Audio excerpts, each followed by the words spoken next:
mergulharemos numa notícia para enxergarmos mais do que aquilo que ela aponta.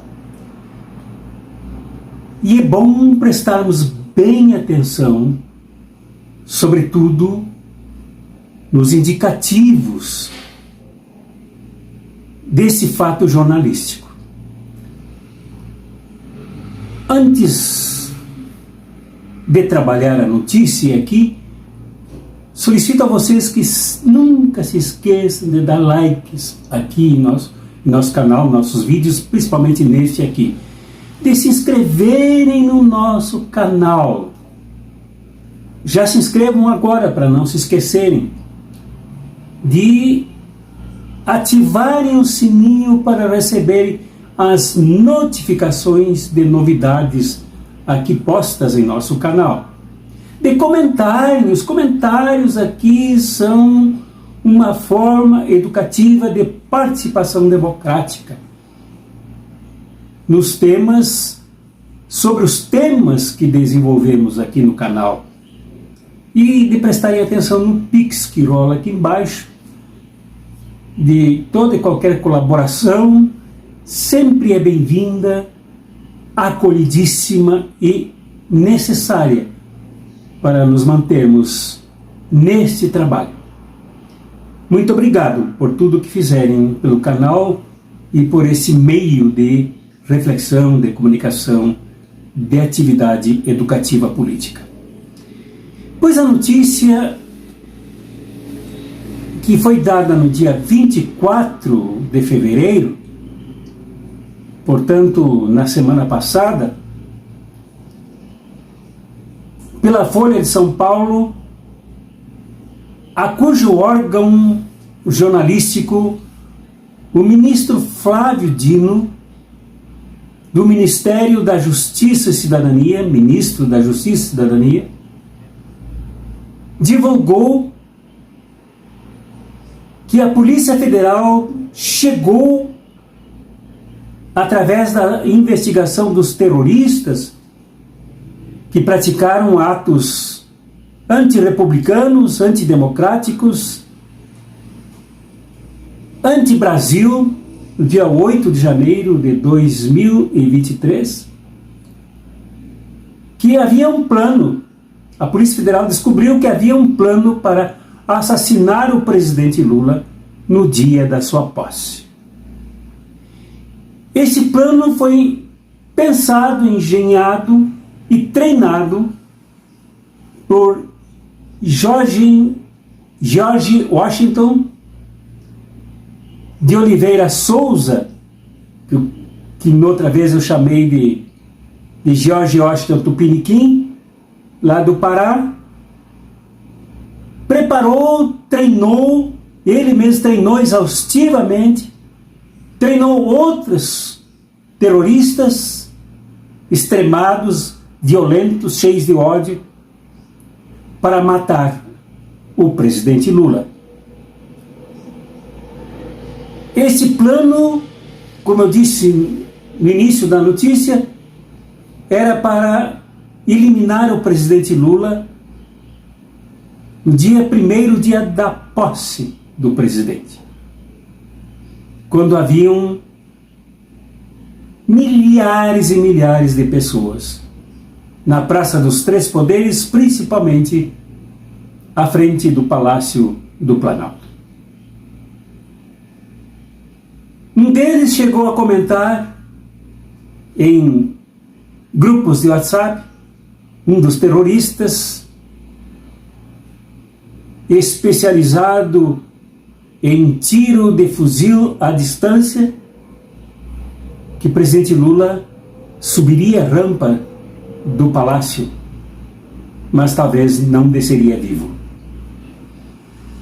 Esse era o plano revelado pelo ministro Flávio Dino, graças a investigações da Polícia Federal. A partir disso, o ministro se preocupou juntamente com o GCI em aumentar a segurança do presidente Lula nesse contexto de guerras, esse contexto de terror, de ameaças à vida. Essa é a notícia. Aduzindo a ela ainda outros dados para entendermos a notícia, mostram que em vários grupos nas redes sociais, em várias páginas, várias contas, os terroristas proclamavam o desejo e o treinamento para matar o presidente Lula. Até mesmo quando o presidente, depois de uma semana de governo, foi a Roraima para denunciar a barbárie contra os Yanomamis, antes um terrorista divulgou nas redes sociais que aquela era a hora para dar um tiro na cabeça do presidente. Essa é a notícia. O mergulho nos mostra o seguinte: o ambiente armado, o ambiente terrorista no país. Este ambiente, esta situação, vem sendo cumulativamente construída desde a posse de Jair Bolsonaro, se não desde antes, quando ele ameaçava com um pedestal de luminária na Amazônia a matar a petralhada. Quando ele ampliou a licença para compra de armamentos. Quando incentivou o uso de armas e a violência. Não é novidade para ninguém, embora isso deva sempre nos assustar, embora isso sempre deva nos causar preocupação, angústia e tristeza, que o número de violências contra democratas, contra defensores dos direitos humanos, dos direitos dos indígenas, como por exemplo Dom Philippes e Bruno Pereira e tantos outros que sangraram nesse ambiente de incentivo à morte. Esse ambiente de incentivo à morte é um incentivo especial, é uma motivação especial e forte do período de governo do genocida Jair Bolsonaro, que o tempo inteiro estruturou o gabinete do ódio, espalhou fake news, mentiras, sempre animando a arma, a morte, pessoas como tiro ao alvo, como alvo para tiros. Esse é o ambiente do país, que continua, não foi desarmado, continua aí. Tanto que o ministro Flávio Dino intuitivamente se preocupa com a segurança do presidente Lula e aumentar a segurança do presidente Lula, tirando o peso de dentro do Gabinete de Segurança Institucional, GSI, e equipando a Polícia Federal para proteger a segurança do presidente, dos ministros, das ministras, daqueles que são os membros mais altos do governo Lula. Não é para menos que essa ameaça de morte com tiro de fuzil à distância na cabeça do presidente Lula ocorresse quando o capiroto Jair Bolsonaro não aceitou as eleições. Não aceitou as eleições, efetivamente não aceitou as eleições, tentou burlar as eleições, tentou sujar as eleições, tentou desconfiança sobre as eleições e, não conseguindo impedi-las, não aceitou o resultado que não foi favorável a ele, mas ao povo brasileiro, à democracia brasileira, à paz brasileira, através da eleição do presidente Lula.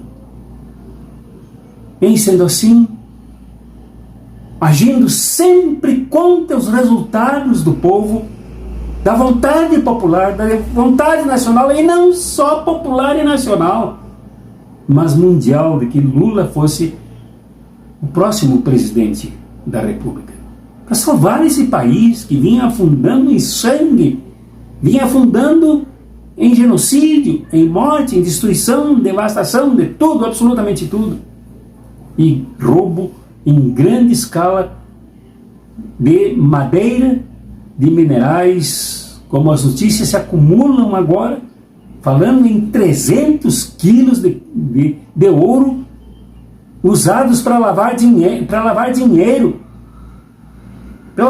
de dinheiro pelos ladrões apoiados pelo governo Bolsonaro. Então, esse é o ambiente. O mesmo ambiente que engenha aquele estado de coisas em São Sebastião, no litoral norte de São Paulo, com a descida de corpos, de vidas humanas, crianças, animais, porque os pobres não têm lugar digno ao sol, só dependurados nas montanhas. Esse é um ambiente de ódio.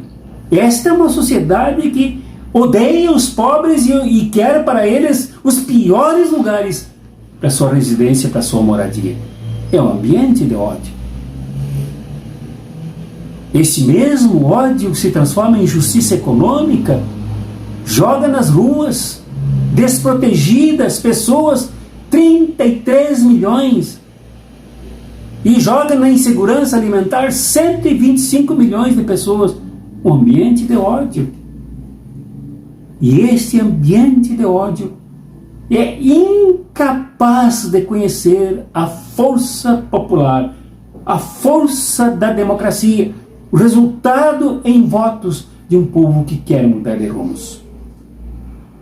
Esse ódio grandioso não se preocupa com a vida de um homem que se entregou o tempo inteiro, toda a sua história, à classe trabalhadora e ao povo brasileiro, mas quer eliminá-lo. Não se preocupa com o luto que isso criaria, não somente na vida do povo brasileiro, mas de modo muito sentido na sua esposa Janja, nos seus filhos, noras, genros, netos. Não, quem odeia não pensa no sofrimento do outro, só quer eliminá-lo. Esse é o ambiente capitalista no país, esse é o ambiente neoliberal no país, esse é o ambiente acrescido do fascismo no país, que precisa parar. E só quem parará esta detonação de ódio e de morte é o povo brasileiro unido, é o povo brasileiro mobilizado, é o povo brasileiro dando um basta em tudo isso, incentivando, criando, nutrindo, fortalecendo a democracia com distribuição de riquezas dignas em quantidade justa para quem trabalha, para quem produz no Brasil. Este é o caminho, não há outro caminho. Ontem eu conversei aqui no canal, no programa Chimarrão.com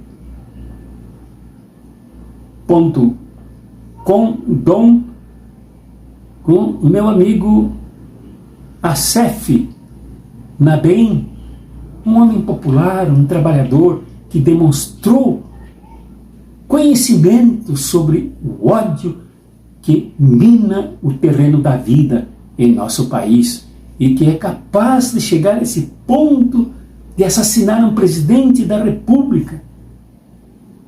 Seria a terceira vez que aconteceria isso no nosso país, com um descalabro absoluto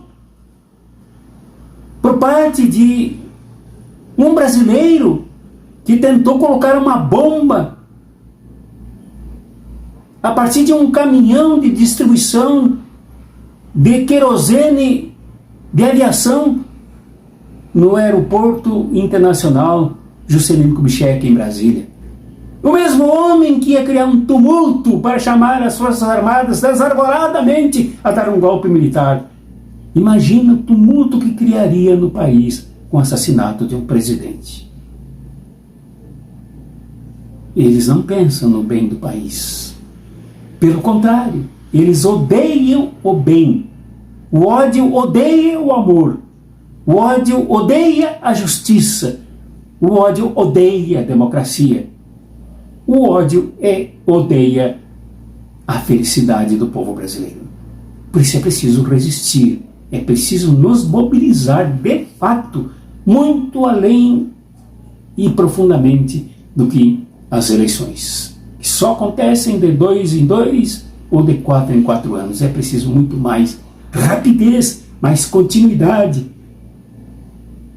uma linha mais ativa, permanente, para ampliarmos a democracia, até que ela se torne um domínio do povo e não da casta dominante que destrói a todos nós. Pensemos nisto. O presidente Lula ameaçado de morte porque se elegeu presidente. Ameaçado de ser eliminado porque foi eleito pelo povo brasileiro. Ameaçado de desaparecimento, um caos inimaginável que se implantaria em nosso país, porque o povo o quer no governo e não mais o fascismo, não mais o neoliberalismo que despreza os direitos populares. Abraços proféticos e revolucionários.